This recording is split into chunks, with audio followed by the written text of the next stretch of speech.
What's good, Internet? My name is attackslug. Welcome back to WWE 2K15 in 2021 on the PS5 because why not? Here we are on the road towards main events, still working tune-up matches, and still hopefully winning here on the show. Baron Blade, Triple H wants to push. So right now, we have Ray Rich or Titus, and again, I'm trying to get to the next big show, so of course, I'm gonna work that tune-up. Ray Rich, whatever. I don't need the VC. I need the fan base. So here we go with Titus O'Neil. Hoorah, hoorah, hoorah. Millions of dollars. Millions of dollars. Millions of dollars. Here we go. Welcome. Welcome to a fine Thursday on the program. Plenty to discuss from NXT and AEW last night. Plenty of big things happening on the roads towards WrestleMania, towards TakeOver, towards what's their next pay-per-view for AEW. I don't recall the name of it, but leave it in the comments because I've already forgotten here at 9 in the morning. But we opened NXT with those big announcements from Mr. William Regal as Titus does his thing here. Clash of the Titus. So, number one of announcements. It will be indeed 2 nights for TakeOver. It will be TakeOver Stand and Deliver on Wednesday and Thursday.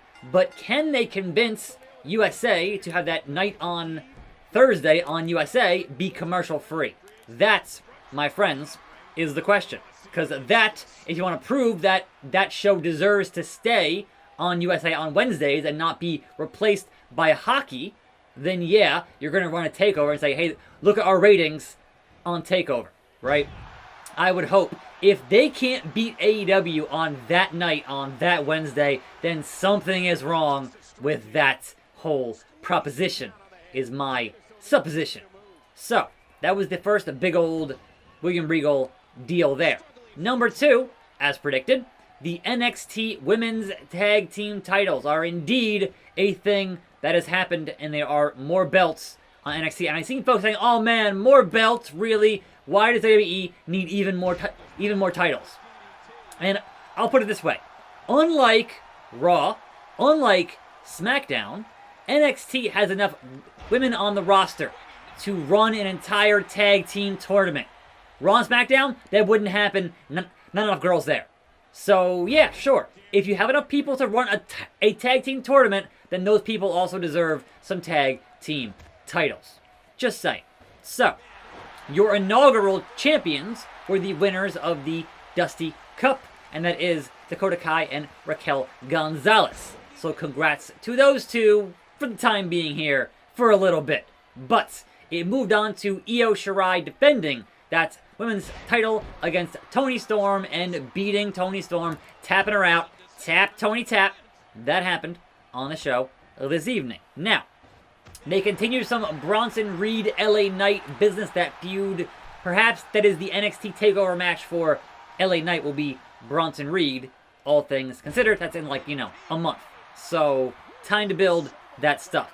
Pete Dunne had what I'm having now, which is a tune-up match against Jake Atlas, and beat Jake Atlas, and wants a challenger, wants someone worthy of facing the Bruiserweight, and again, I would imagine building towards a match at TakeOver. Stand and Deliver. Now, Imperium wants to recruit Tim Thatcher, because he was in Ring Conf and whatnot back in the day. And they allude to the General Walter. And I would imagine if you're going to have this 2-night TakeOver in WrestleMania season, that you're going to have Walter on one of those shows as the NXT UK champion. I would hope, anyway. And given what happened with Maki Ito and how easy it is now to get people across the pond here to work matches, then, put 2 and 2 together.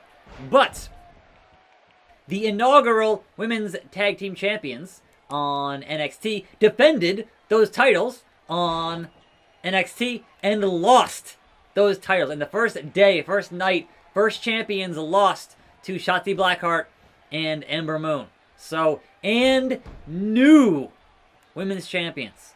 So again, Sure, a shocking upset of your 3 matches here on this show. For titles, one of them changed hands, and it was indeed those tag team titles. So congrats to the new champions.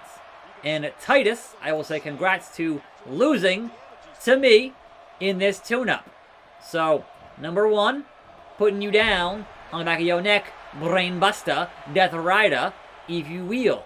And number 2, hit that capture, suplex, that slug sploder, all day, from your boy.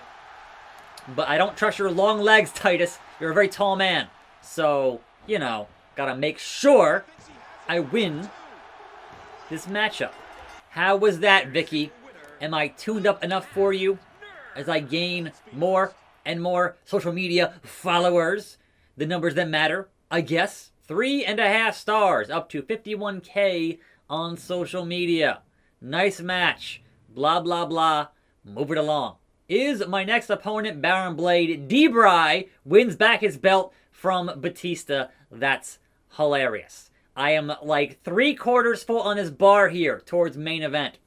And also almost completely a face here as I do things. Yes, I want to be a champion. I already was a champion. But yes, Bo Dallas. One more time. Get me them fans. I've only lost to 2 superstars in this playthrough. The first was Bo Dallas. The second was Rusev. But now Bo gonna be jobbing to me. Anyhow, let's continue this NXT discussion. I'm gonna keep on choosing the same thing, Bo. I don't care, Bo. It's going down, Mr. Dallas. DDT. Neck breaker. Either or. So Xia Li fought Caden Carter, and of course there was Casey Catanzaro ringside. There was a DQ here, and so Xia technically wins this matchup, but, you know, DQ, crutches, because Casey has that LCL tear, and that whole thing. There was Boa, there was the weird lady in the throne. You know, they're continuing that particular feud with that. Now, the true Cruiserweight champion, Jordan Devlin, in a video with a plane saying, hey, Santos Escobar, you are a fake champion. It's going to be title for title, I would imagine, at TakeOver. Perhaps on a ladder, perhaps in a cage. Either way, those two will fight, I would imagine, at TakeOver. That is the build in my brain. But also, I've been doing damage here to Bo. Look at my health. Look at his. What the hell? Bo, I don't want to lose 2 times to Bo Dallas. I'm denying you the ability to make me believe in Bo beating me again. Nah. I'm going to run through you, Bo. I'm going to run through you. Now, Phantasma fought the grizzled young veterans, and there was interference from MSK, who you thought was Breezango, but was only dressed as Breezango. And then there was Breezango. And alright. I would imagine 8-man tag here happening at some point, but alright. So, main event was indeed Finn Balor versus Adam Cole, baby. And guess who came ringside? Kyle O'Reilly. But Balor wins that match. So, building towards O'Reilly and Cole, and at the very end, Karrion Kross in the ring. And Karrion Kross wants that title that he never lost because he was injured. So, Kross and Balor at pay-per-view, at TakeOver, I'd say pretty likely. Alright, all these things, all these pieces falling into place, and I am botching these moves all over the place. Can't get me a reversal. My meter is building so slow. Give me more meter. I need to beat Bo Dallas. I need to rectify one of my very few losses here in this my career. Bo, you don't know best. You don't. But yes, that was the end of NXT. Let's get into AEW, because plenty happened here as well on the heels of their pay-per-view of Revolution. So, that was the weirdness. Opening with Phoenix and Matt Jackson. Phoenix beats Matt Jackson. Hell of a match. A lot of high-flying, risk-taking action in this matchup. So can I just get a straight... I want a regular, like, not hitting a direction grapple, and Bo not letting me do that. Not letting me do that. So, what is Bo doing? He has... Oh, he is really upset that he hasn't beaten me yet. Why so serious, Bo? Why so mad about it? Now, we did have our grand explanation from Moxley and Kingston as to why Eddie did what he did at the show. It was anxiety making him pass out, having flashbacks to being in jail. And look, Eddie Kingston can sell a fish a bicycle. So Eddie, again, one of the best on the mic, on the stick. No problems there. Like, was what it was, is what it is. Like, Eddie, like, I believe you. I believe that, right? But they also said that Impact paid for the bomb, which was hilarious. Blaming Impact on those sparklers was good. We then went to, here it is, Slug Sploder on Bo Dallas. Is that enough to put away Bo? Drag! Oh my god. It takes so long to decide to grab a leg and an arm. And is that enough? No. Bo Dallas, tougher than that. This was supposed to be a tune-up match. Bo, why so tough? So, we had Cody in a tune-up versus a jobber. And, like, in under a minute, putting away Seth somebody. I don't watch Dark. I don't freaking know. Right? But this whole point of this matchup was to set up that Penta wants a piece of Cody and insulted his unborn child and wants to break his arm. And then they had a brawl and that whole thing happened. Following that, we had the Stinger out for an interview, interrupted by the Murderhawk monster Lance Archer, who was like, nah, Stinger. So I guess Archer and Sting, next feud getting set up. Now, this next match was Ethan Page versus Lee Johnson. I felt bad for those guys on this debut of Ethan Page because somebody at TNT screwed up the audio. It was like NBA audio happening in the background. And man, I've said a lot of times here, the production on AEW is one of their floundering points. They need better production. Clothesline. Because this was just shameful. And yeah, it was just not great. They need better audio, something. Whoever's running their in-ring production, audio production, is botching things more than should be happening. Like, as much as you complain about WWE, their production is top-notch. It is best in the world type stuff. And AEW needs to not have these things happen with their audio consistently. So, Bo, what is your problem? You need to get put away. Away. All the way away. Bo, all the way away. Again, bringing you down on the back of your neck. Now, can I get a power pin there? Seriously. 1, 2, and finally rectifying my defeat from Bo. 4 stars against Bo. Nice match out there. Yeah. You can finally join a pay-per-view. You can only select 3. Please choose which one you are most interested in. My options are what? So I can't choose. I can't choose the Rumble. I can't choose Mania, Money in the Bank. So, the important ones. No. You can't do those. I am not allowed on the grandest stage, but hey, I'll get there. Don't you worry. The universe has taken note of your talents, but you must bring it on pay-per-view. Welcome to the Hall of Pain. Thanks, Vicky. My overall is 68, Vicky. And you give me Mark Henry? You tell me to prove my worth, and you put me in the Hall of Pain. Thanks. Walking towards his doom, we have attackslug. The 5-time. Just heading towards his doom with Mark Henry. Somebody going to get the ass kicked. Somebody going to get the butt whipped. Okay, beat him up, break his neck. So, where was I? That did also, obviously, Ethan Page won that match in his debut on Dynamite, but they also furthered the Dustin and QT stuff at the end of that. So, what did Hangman Page do with his earnings from beating Matt Hardy in that big money match? But a tractor, why not? So, following this, we were supposed to hear with Tony Schiavone and Christian in a interview, but they were sidelined by Kenny Omega to further explain what happened at the end of pay-per-view, at the end of Revolution, and not having that explosion. They furthered that whole thing, and out came Eddie Kingston because he was still mad about it, right? Because they were laughing at him. But, of course, he brawls there for a bit, and out comes Mox to help him. They brawl for a bit, and then, because he was interrupted, out comes Captain Charisma, Christian. And I know I was on record saying, look, the way that people were complaining when they hired The Big Show, when they hired Sting, right? Oh, bringing in these old guys. And I'm like, look, the way WWE brings in old guys, like Goldberg, they put them in for the world title. And AEW doesn't do that until they did.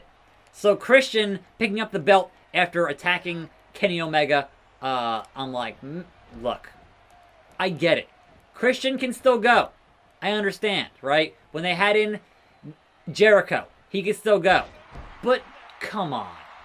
You're really going to put in Christian in his first thing for the world title? Come on. Really? So yes, now everyone who was making fun of AEW saying, oh, they're just doing the same thing. Yeah, now they're just doing the same thing. Bringing in a guy who's like 47 and putting him in there for a world title opportunity. Like, I'm sure it'll be a good match, but bringing in a guy like that, and I don't think he'll beat Omega. I think that's the problem. More than anything, that's the problem, is that don't bring in this guy who's a name and then have him lose his first major feud for a world title. That just makes him look weak. You brought in Sting, had him fight Team Taz, and he won. Made Sting look good. So if he loses to Archer, sure, fine. He got past his first feud. Like, wrestling booking 101 here, it's just kind of dumb. So that happened. Now then, Britt Baker, Nyla, and Maki Ito on TNT. Again, the fact that AEW had to have Maki do her entrance, where she sings her entrance, and they did a twist on her.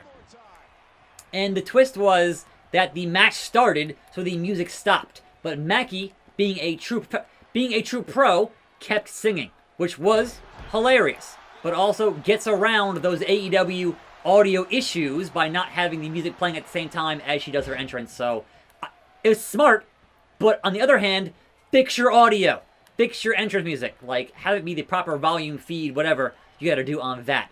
Seriously. Just fix it. Spine buster. Spine on the Pine. World's strongest man. But they fought Shida, Rio, and Rosa. And yes, it was weird having Shida and Rio on the same team, having they just fought at pay-per-view. But look, man, wrestling. Things happen. And they won the match. After the match, all the heels attacked Thunder Rosa. Yeah, sure, fine. It's fine. So, Matt Hardy, having lost that match, has hired some new folks for the Hardy brand, for the big money brand, the Butcher, the Bunny, and the Blade. Which makes sense considering they're still heels, and now Eddie Kingston, they were in the family, are now faces, and they brought in Butcher, Bunny, and Blade from MJF in the first place, so of course they need money, right? They are indeed for hire for anyone who wants to pay. And now Matt Hardy wants to pay, or I guess he wants to get a cut of their... It's a thing, man. They're definitely in that vein. It makes sense. It's fine. So, Scorpio Sky, who won that golden ring, the brass ring, in that ladder match, got to fight the face of TNT, Darby Allin, and Darby wins. Fine. But the ending of the match, a literal heel turn from Scorpio Sky. Put him in a heel hook, would not let go.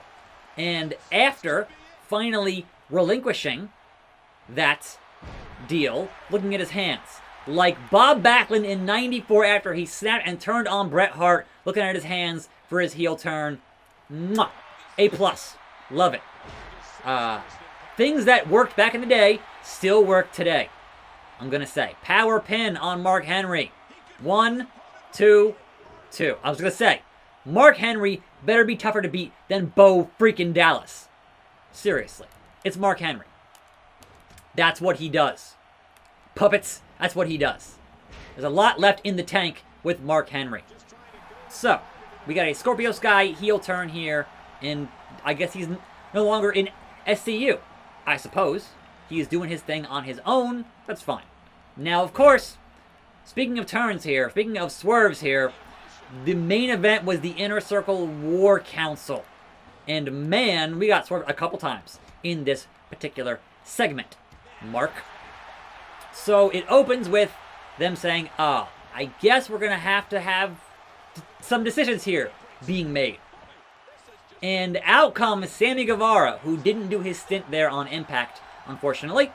Out comes the Spanish God to say, hey, Chris, look, I know you don't want to see me anymore, but I have some footage you need to see. You need to see what's happening here. And it was indeed MJF and everybody else in the back saying that, yeah, it's time to get rid of Jericho. It's time to turn on Jericho. And for a second here, all right, that makes sense. We're all turning on Chris Jericho. For a second, it looked like MJF, Hager, Santana Ortiz versus Jericho and Sammy after that video. But then they all turned to look at MJF. It was all a swerve and a setup to fight MJF. But guess what? He planned for that. And he has his own faction. Lights go out. Come back up. Wardlow, FTR, Shawn Spears. Now it is indeed 5-on-5. Which to me says, oh look, we're going to have that blood and guts match we were promised to have last year before this whole pandemic thing kicked off. And it will be Inner Circle, who are now faces, I guess, versus MJF and his faction, Blood and Guts, at some point on pay-per-view. So yeah, 2 swerves in 1 segment. Don't tap me out, no! Mean Mark, I don't want that. Get to the ropes. They're right there. Abdominal stretch for Mark Henry. Attackslug survives the world's strongest abdominal stretch, world's largest hip toss. I need to get there, Mark. I need to. Dodge the clothesline. Nah. Reversed. Here we go. Can I put him away with that world's largest brain buster? Death Rider.